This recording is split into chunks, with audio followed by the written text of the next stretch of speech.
아름다운 찬양 감사하고요. 오늘 읽은 본문의 말씀을 통해서 제목은 예수님의 부탁이라고 하는 제목인데요. 피차 은혜 나누기 전에 우리 늘 그러셨던 것처럼 우리 앞에 뒤에 옆에 분들과 주 안에서 사랑합니다, 축복합니다. 우리 한번 인사합니다. 주 안에서 사랑합니다. 예, 축복합니다. 요즘 참 더운 날씨를 우리가 살아가는 것 같아요. 얼마나 뜨거운지요. 근데 또 이제 그늘에 들어가면은 좀 선선해요. 간혹 가다가 뉴스를 보면은 뭐 아파트 단지라든가 어느 지역에 이제 전압기라고 그러나요? 변전기라고 그러나요? 그게 과부하가 걸려서 소실돼서 아파트 단체 전체가 전기가 안 들어와서 고생하시는 분들을 우리가 뉴스를 통해서 접하게 됩니다. 얼마나 더울까? 밖에 나와도 덥고, 그래서 방법이 없으니까 자동차 안에 이제 시동을 걸어놓고 거기서 근데 그게 장시간 있을 수 없잖아요. 참 더운 그런 여름을 우리가 맞이합니다. 이제 뭐 우리 교회가 고쳤는지 모르지만은 이제 어제부터 교회 인터넷이 되다 안 되다 그래요. 지금 이제 아마 기사가 와서 고칠 것만 같은데요. 어제 제가 저녁에 꼭 이게 좀 뭐 봐야 될 일이 있어서 인터넷이 안 되니까 와이파이가 안 되잖아요. 와이파이가 안 되니까 데이터를 이용하잖아요. 한참 보고 있는데 문자가 떴어요. 데이터 요금 초과 19,800원. 그래도 봐야 될 일이 있어서 계속 봤습니다. 아마 제가 요번에 핸드폰 요금, 데이터 요금이 좀 나올 것 같아요. 이 인터넷이 안 돼도 이렇게 불편하구나 하는 것을 제가 느껴봤습니다. 영어권에 있는 사람들에게 물어봤대요. 가장 좋아하는 단어가 뭐냐? 그랬더니 첫째가 어머니예요. 둘째가 집이고요. 셋째가 사랑, 러브였습니다. 그래서 제가 가만히 생각해 보니까 그래, 이 좋은 것 세 가지인데 이게 다 있는 곳이 있다는 거예요. 거기가 어디냐? 하우스, 집이다. 집 안에는 가족이 있는 겁니다.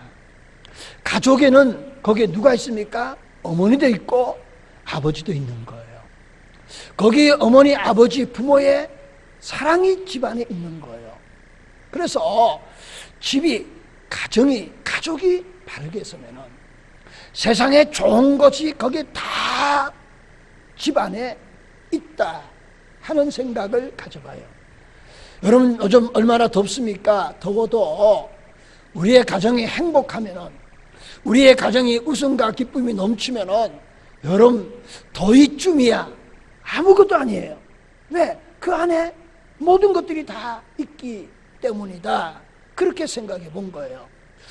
그런데 그러면 이 세 가지가 집에 다 있는데 집에만 있느냐? 아니라 하는 생각을 가져봤습니다. 또 다른 곳에 있다는 겁니다. 그게 어딜 것인가 생각해 봤더니 그것이 바로 하나님의 교회이다 하는 거예요. 여러분 집에는 가족이 있는 겁니다. 가족은 피로 나눈 사람들이 모여서 구성된 곳이 집이에요. 여러분 교회는 예수 그리스도의 보혈로, 예수 그리스도의 피로 새 생명을 얻은 예순 가족이 모인 곳이 교회입니다. 가정에 가면은 부모가 있잖아요. 자녀들이 있잖아요. 여러분 교회는 하나님 아버지가 계십니다. 그리고 하나님의 자녀된 우리들이 있다는 거예요.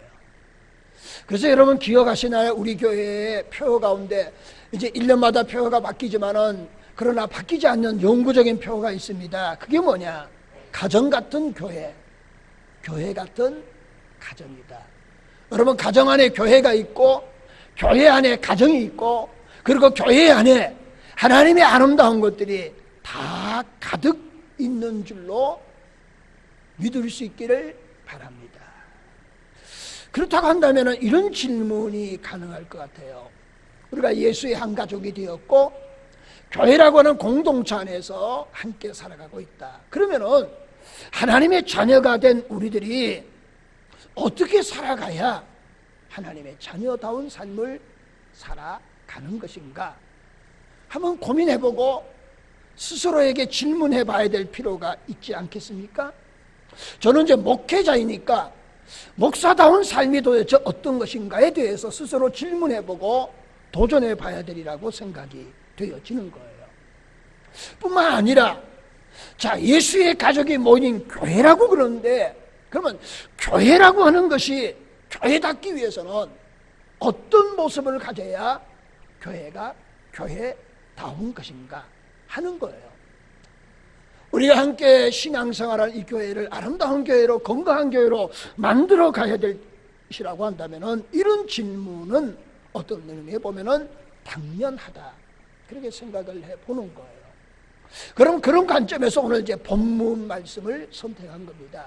여러분, 본문의 배경을 여러분 잘 아시죠?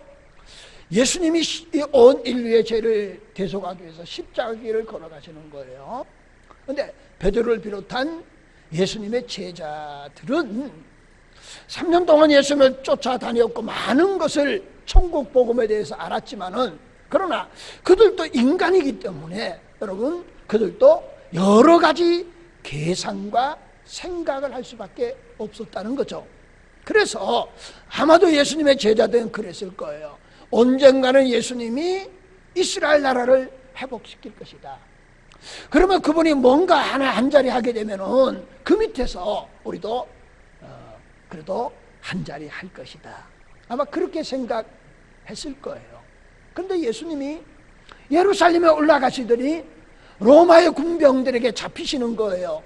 그걸 보고 여러분, 예수님의 제자들이 우리식으로 말하면 기겁하는 거예요. 그리고 뿔뿔이 흩어지기를 시작합니다.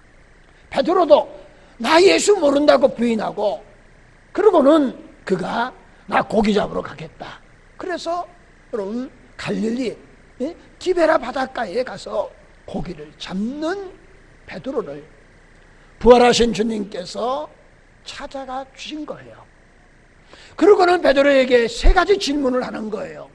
근데 그 세 가지 질문 가운데서 주님이 베드로에게 세 가지 당부의 말씀, 부탁의 말씀을 하는 거예요. 이 말씀을 통하여서 오늘 이 시대를 살아가는 우리들에게 실패한 베드로를 찾아와서 예수님이 말씀하셨던 것처럼 오늘 이 시대를 살아가는 우리들을 찾아오셔서 우리 주님이 우리에게 하신 말씀입니다. 우리가 생각하기는 이렇게 생각할 수 있어요. 나 나름대로 열심히 신앙생활을 하고 있다고 생각해요. 그런데 우리의 신앙의 현장은 우리가 생각하는 것보다 더 세속화된 세상입니다. 세속화된 세상에서 우리가 신앙생활을 하는데요, 그럼에도 불구하고 나는 정결하고 순수한 신앙의 사람이라고 스스로 생각할 수 있습니다. 근데 나도 모르는 사이에 나 자신이 오염되어져 있고 물들어져 있다는 거예요. 나도 모르는 사이에 세속화에 물들어 있다는 겁니다. 이런 치열한 삶의 현장에서, 이런 치열한 영적 전투를 하는 우리들에게, 실패한 베드로에게 예수님이 찾아와 주셨던 것처럼 오늘 이 말씀을 통해서 우리에게 찾아오셔서 주님 우리에게 당부하시는, 부탁하시는, 질문하시는 이 말씀을 통하여서 함께 은혜를 나눌 수 있는 시간이 되기를 소망합니다. 그러면 첫 번째 15절 말씀에 기록된 대로 주님은 베드로에게 찾아오셔서 이렇게 질문합니다. 내가 나를 사랑하느냐? 라고 질문을 하세요. 좀 전에 말했던 것처럼 실패한 베드로예요. 예수님께서 베드로에게 질문을 하시는 겁니다. 그런데 첫 번째 말씀이 나를 사랑하느냐? 라고 물으셨어요. 여러분, 나중에 말씀드리지만은 왜 예수님께서 베드로에게 찾아오셔서 나를 사랑하느냐라고 물으셨을 것인가 하는 거예요. 근데 이 예수님의 이 질문에 대해서 베드로가 대답을 하는데, 본문에는 그렇게 언급이 없지만은 제가 생각이 그런 거예요. 예수님이 물으심에 베드로는 너무나 곤란한 거예요. 예수님의 물음에 답을 하려고 하니까 베드로는 너무나 부담이 가는 거예요. 이 본문의 말씀에 몇 가지 특징이 있다는 거예요. 제가 생각하기에는 아마 3가지 특징이 있는 것 같아요. 자, 베드로의 입장에서 한번 봅시다. 예수님이 십자가에 죽을 때, 여러분, 결정적인 순간에 베드로는 예수를 모른다고 배반하고 부인하고 도망갔던 베드로입니다. 그런데 오셔서 묻는 게 날 사랑하느냐? 아니, 배반한 베드로에게 날 사랑하고 있느냐 물으실 때에 우리식으로 말하면 베드로가 염치가 없잖아요. 자신의 모습을 너무나 잘 알잖아요. 이게 좀 다른 걸로 물어보셨으면 참 좋았을 것인데, 예수님께서 날 사랑하느냐 이렇게 물으니 자기의 배반한 그 염치 없는 모습들이 다 생각이 나는 거예요. 그러니까 대답하기가 좀 곤란하지 않았겠는가 하는 거예요. 두 번째는요, 여러분, 오늘 15절에 가서 가만히 보면 이렇게 베드로에게 말합니다.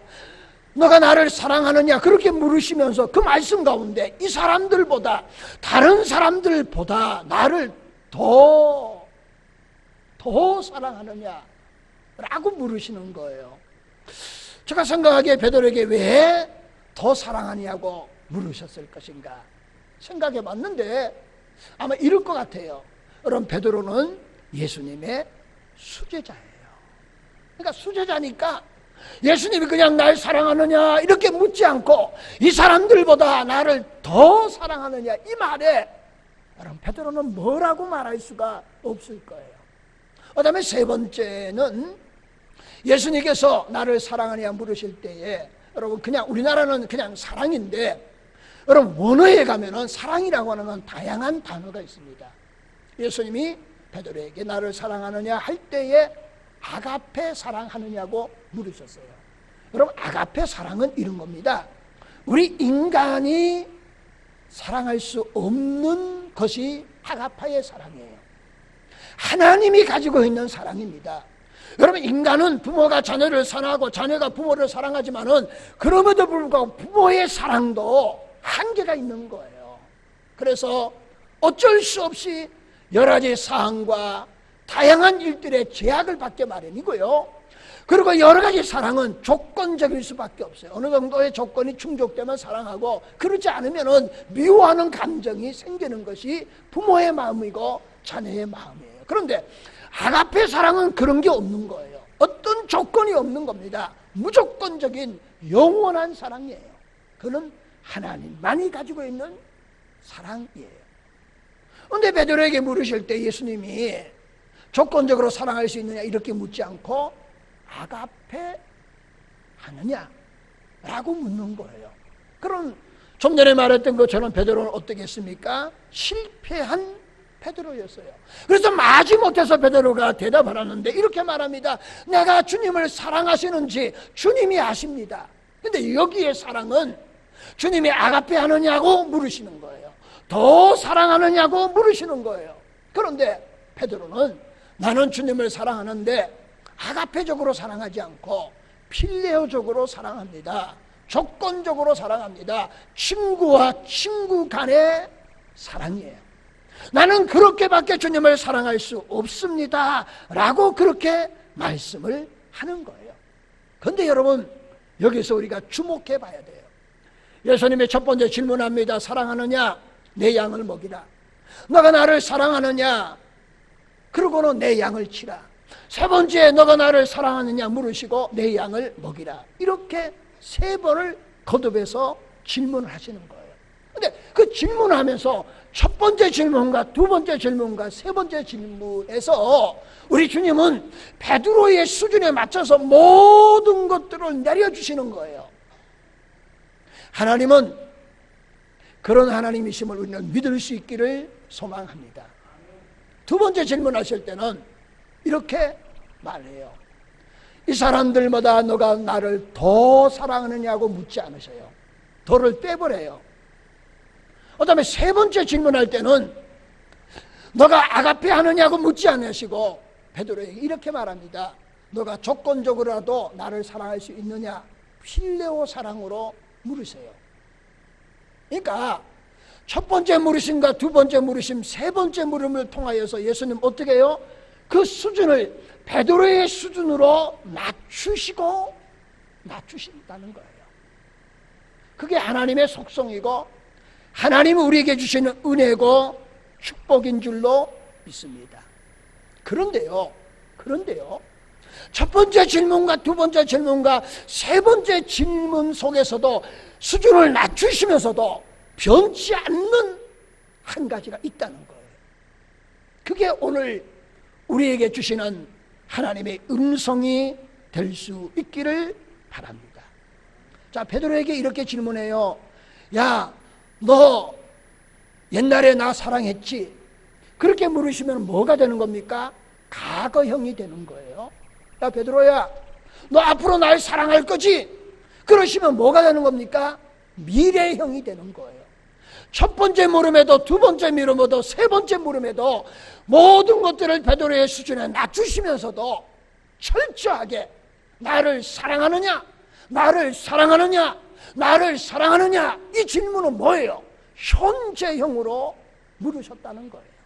그러니까 다른 것들은 다 양보하시면서 예수님이 베드로에게 한결같이 변함없이 묻고자 하는 주님의 뜻은 뭐예요? 지금 너가 나를 사랑하느냐 그거예요. 보세요.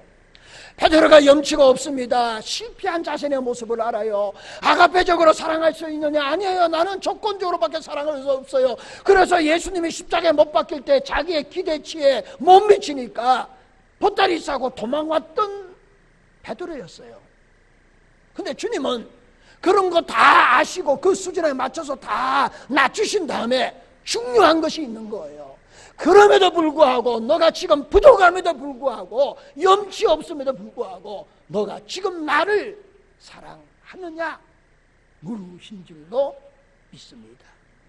여러분, 오늘도 우리 주님이 우리에게 찾아오셔서 우리에게 이렇게 질문하는 거예요. 너가 나를 사랑하느냐? 지금 현재 나를 사랑하느냐고 물으시는 줄로 믿습니다. 여러분, 이것을 이제 반대로 한번 생각해 볼까요? 예수님이 베드로에게 찾아오셔서 나를 사랑하냐고 질문하셨다. 오늘 주님이 우리에게 오셔서 너 나를 사랑하느냐고 물으셨어요. 왜 주님이 찾아오셔서 나를 사랑하느냐고 물으셨을 것인가 하는 거예요. 좀 다른 얘기를 해도 얼마든지 할 얘기가 많을 거 아니에요? 오늘 주님 우리에게 오셔서 당부하시면서 날 사랑하느냐라고 왜 물으셨을 것인가 하는 거예요. 제가 어릴 때 주일학교 생각할 때에 이런 말씀을 들을 때마다 저 내리에서 떠나지 않는, 풀리지 않는 주일학교 수준의 고민이 있었습니다. 주일학교 교사들이 그래요. 하나님을 사랑해야 됩니다. 하나님을 섬겨야 됩니다. 하나님을 경배하고 찬양해야 됩니다. 그럴 때마다 저 주일학교 수준에 이런 생각을 했어요. 야, 하나님 참 욕심쟁이다. 별로 공감대가 안 오시는 것 같아요. 제가 주일학교 때 생각한 거라서 그럴까요? 왜 예수님께서 베드로에 찾아와셔서 나를 사랑하느냐고 물으셨을까? 아니, 예수님 무슨 사랑에 굶주리셨느냐? 아니면 예수님이 온통 너 모든 거 다 나에게 달라고 예수님이 욕심 부리셔서 나 사랑하느냐? 그렇게 물으셨을 것인가? 그걸 제가 말을 하는 거예요. 여러분, 예수님이 베드로에 찾아오셔서 너가 나를 사랑하느냐? 현재 나를 사랑하고 있느냐? 물으신 것은 이런 거예요. 실패한 베드로, 염치 없는 베드로, 부족한 베드로예요. 근데 주님은 그 수준에 다 낮추셔서 베드로를 용서하시면서 베드로와 예수님과의 여러분 맡겼던 담을 오시고, 그리고 예수님과 베드로 사이에 사랑으로 관계를 회복하고자 주님은 찾아오셔서 베드로에게 나를 사랑하냐고 물으신 줄로 믿습니다. 여러분, 오늘 우리에게 있어서 가장 시급한 일이 뭐냐 그러면 이런 거예요. 하나님과 나 사이에, 하나님과 나 사이의 사랑의 관계가 회복되시기를 축원합니다. 여러분, 성경을 요약하면은 요한복음 3장 16절 아니겠습니까? 하나님이 세상을 이처럼 뭐하사? 사랑하사. 하나님이 우리에게 구원의 은혜를 베풀어 주신 것은 하나님이 우리에게 빚진 것이 없어요. 우리에게 그렇게 해줄 아무런 의무와 책임감이 없어요. 그러나 하나님 우리를 사랑하셔서 독생자 예수 그리스도를 이 땅에 보내주시고 우리를 구원의 백성 삼아주신 줄로 믿습니다. 하나님과 우리의 관계는 뭡니까? 사랑의 관계예요. 그 사랑의 관계 때문에 언약을 맺으시고 구원의 백성이 된 거예요.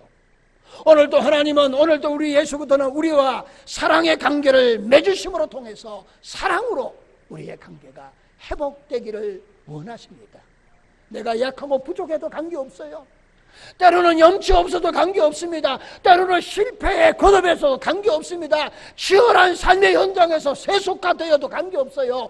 하나님과 나 사이에, 예수와 나 사이에 사랑의 관계가 회복되기만 하면은 여러분 영적으로 승리하는 하나님의 사람이 될 줄로 믿습니다.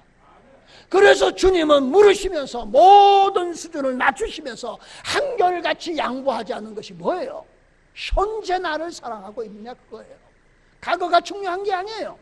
앞으로 어떻게 하겠다, 그 작심삼일로 끝날 수 있는 거예요. 지금 이 순간에 주님과 사랑의 관계로 회복되기를 원하시는 주님의 음성이 오늘 우리를 향하신 주님의 음성으로 들려올 수 있기를 예수님의 이름으로 축원을 드립니다. 그럼 우리가 기도하시기를 바랍니다. 주님과 사랑의 관계로 회복되게 하여 주시옵소서.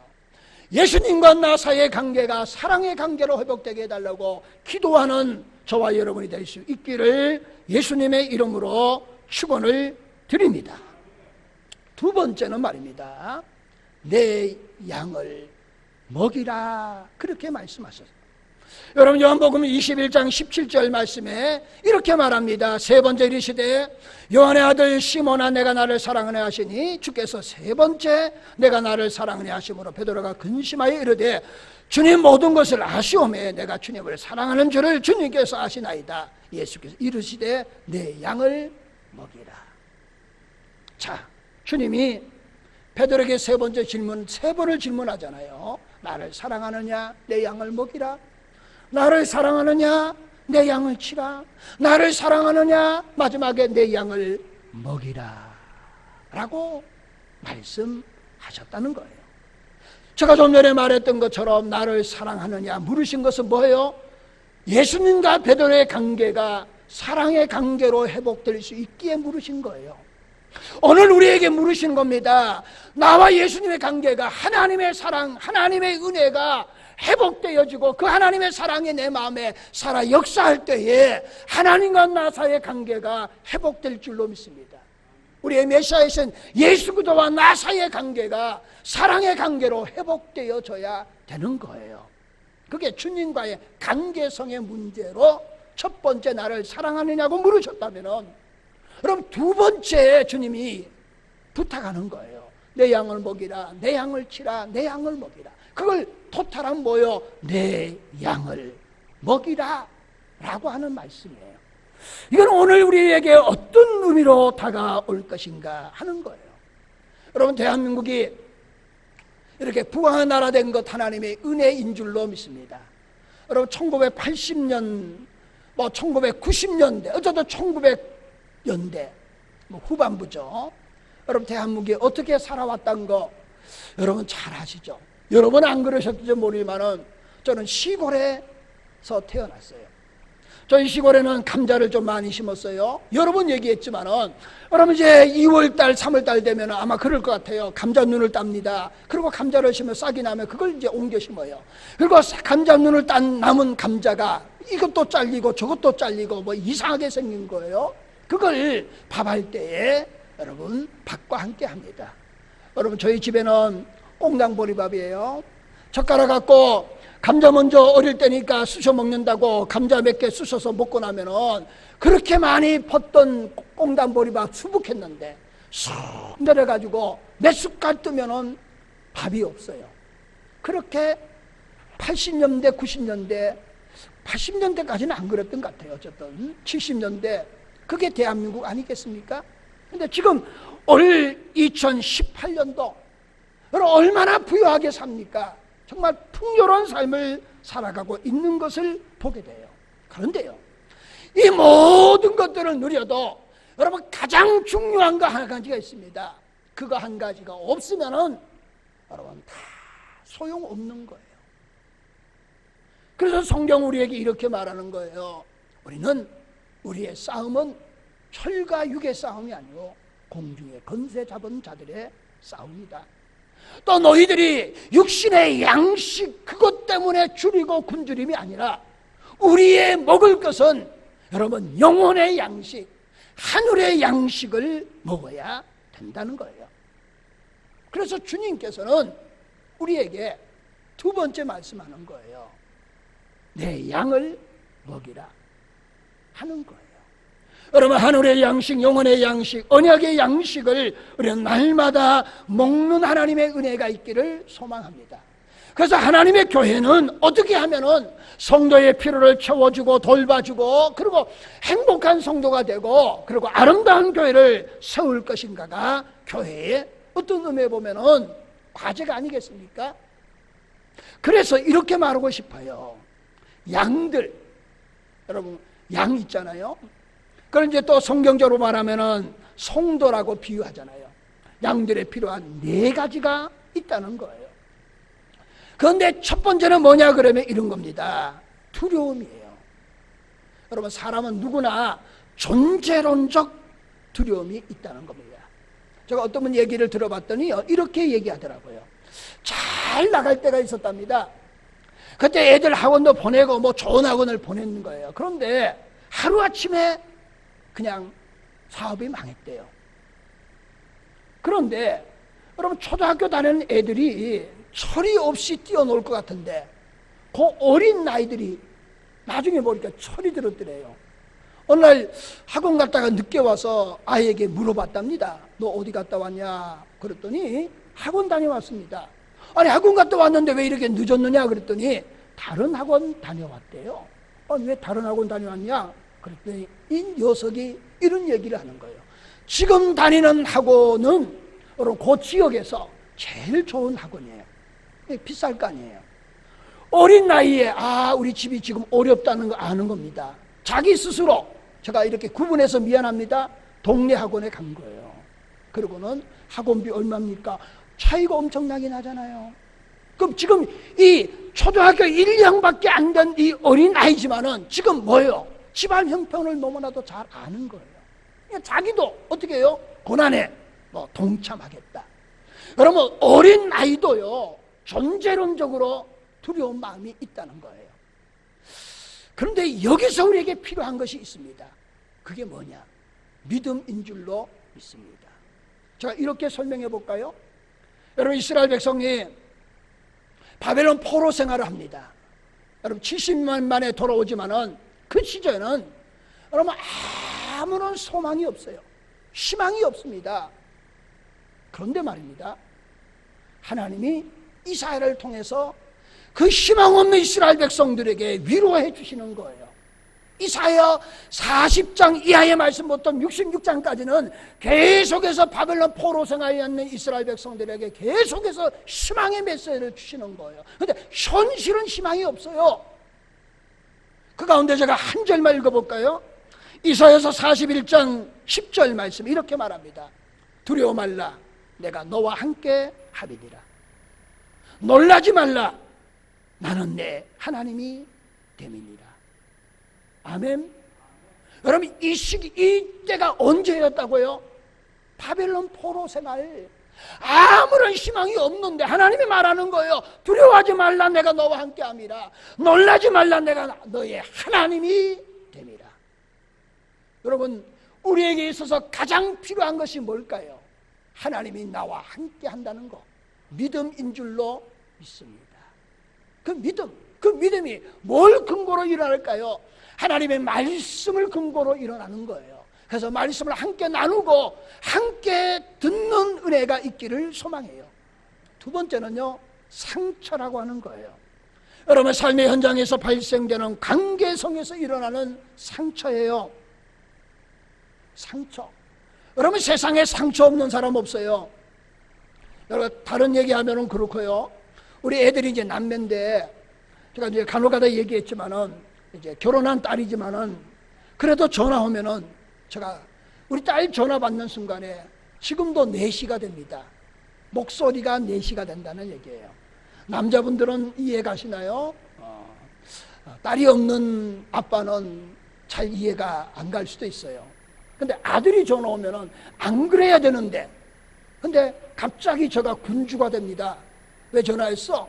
왜? 그래. 그래서 뭐? 이렇게 해요.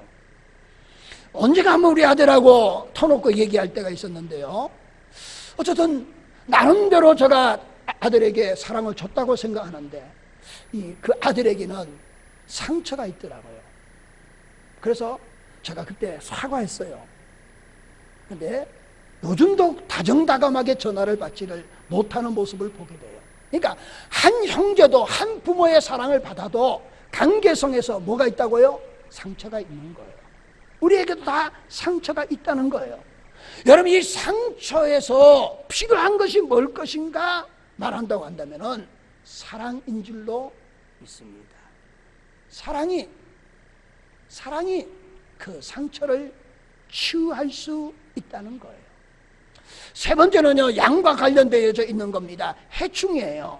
그럼 양은 뭐 진드기부터 시작해가지고 말파리부터 시작해가지고 뭐 새파리부터 시작해가지고 끊임없이 공격을 받아요. 여러분 공격받는다고 해서 어떤 거예요? 우리는 영적 싸움을 하는 줄로 믿습니다. 여러분 이 영적 싸움에서 이길 수 있는 비결은 뭘까요? 우리의 신앙의 생명력을 가지고 영적 싸움을 이길 수 있는 비결은 뭘까요? 여러분 기도인 줄로 믿습니다. 여러분 기도하는 하나님의 은혜가 있기를 소망해요. 제가 요즘에 하나님의 감상 오늘 새벽에 새벽 예배 마치고요, 제가 목양실에서 조금 정리하고 그리고 집에 들어와가지고 좀 이렇게 앉아서 있는데요, 제가 누구라고 이게 뭐 여러분 관심 갖지 마세요. 그러면서 제가 이렇게 있다가 성전에서 뜨겁게 기도하는 소리를 들으면서 제가 이런 생각을 가져봤습니다. 하나님 감사합니다. 제가 하나님 은혜 가운데 이런 큰 복을 받습니다. 그렇게 제가 감사했어요. 왜 그러냐면은 어떤 분은 말입니다. 제가 좀 두리뭉실 얘기할게요. 어떤 분은 저녁으로 오셔서 1시간 이상 정말 이 더운 날씨도 뭐 겨울에도 그냥 계속 오셔서 1시간 이상 기도하세요. 근데 그 기도의 내용 가운데 목회자를 위해서 기도하시는 분이에요. 그래서 제가 말은 안 했지만은 영적 어머니다. 저희 본가 처가 부모님들 다 소천하셨어요. 근데 그렇게 기도해 주니까 얼마나 야 내가 뭘 그렇게 잘해서 하나님이 나에게 이런 복을 주시는가 그 감사했다니까요. 오늘 새벽에 어떤 권사님이 막 뜨겁게 기도해요. 내가 그 권사님을 알아요. 평상시도 새벽에 빠지 않고 열심히 와서 기도해요. 그런데 이제 좀 기도하시다가 가신다고요. 그 다음에 또 해야 할 일들이 많으니까 가셔요. 근데 주일날은 늦게까지 크게 부르주고 아무도 없으니까 소리치면서 기도해요. 근데 그 많은 기도의 내용 가운데 저를 위해서 기도해 주지 않겠어요? 그 소리 듣는 순간에 너무나 행복한 거예요. 여러분 우리의 삶의 영적 싸움에서 이길 수 있는 방법은 기도밖에 없는 줄로 믿습니다. 기도하면은 영적 생명을 가지고 이길 수 있어요. 어떤 해충과 공격에서도 이길 수 있다는 거예요. 마지막으로 양식입니다. 여러분 굶주린 문제는 지속적으로 공급해 줘야 되는 거예요. 그게 하나님의 말씀인 줄로 믿습니다. 하나님 말씀을 함께 나누고 함께 소통하는 거예요. 그래서 첫 번째는 사랑 아니냐고는 예수님과 나와의 관계에서 사랑으로 관계를 회복하자는 거예요. 두 번째는 관계가 회복된 사람이 건강한 사람이 되기 위해서는 뭐예요? 양식을 먹어야 되는 거예요. 우리가 먹어야 될, 우리가 나눠야 될 양식은 하나님의 말씀인 줄로 믿습니다. 그래서 내 양을 먹이라, 내 양을 치라는 거예요. 하나님 말씀을 서로 나누고 건강한 사람으로 되라는 거예요. 그 다음에 마지막 당부의 말씀입니다. 조금 의외의 단락일 수 있어요. 세 번째 이런 겁니다. 나를 위해서 죽으라. 그게 예수님이 베드로에게 세 번째 부탁하신 말씀입니다. 제가 18절을 읽어야 될 것 같아요. 18절. 내가 진실로 진실로 내게 이르노니 내가 젊어서도 띠띠고 원하는 곳으로 다녔거니와 늙어서는 내 팔을 벌리리니 남이 내게 띠띠우고 원하지 않은 곳으로 데려가리라. 자, 첫 번째 사랑하느냐, 두 번째 내 양을 먹이라 치라까지는 알겠어요. 근데 세 번째는 나를 위해서 죽을 수 있느냐, 이 얘기예요. 자, 보세요. 예수님은 인류를 위해서 십자가를 지셨잖아요. 그러면 이 세대인 제자인 베드로는 그럼 마지막에 어떻게 해야 될까요? 제가 생각하기에는 뭔가 좀 아름답고 화려해야 될 거 아니에요? 뭔가 아름다운 열매가 많이 맺어져야 될 거 아니에요? 그러면은 예수를 따르는 사람이 많아지고, 아, 예수를 따르면은 저런 은혜를 받고 저런 복을 받는가 보다, 그렇게 해야 될 거 아니에요? 그런데 우리가 아시는 것처럼 베드로는 로마에서 십자가를 거꾸로 지고 순교한 겁니다. 그렇게 끝난 거예요. 그러면 누가 예수를 따라다니겠습니까? 그렇게 끝나는 건데, 그럼에도 불구하고 예수는 베드로에게 나를 위해서 죽을 수 있느냐?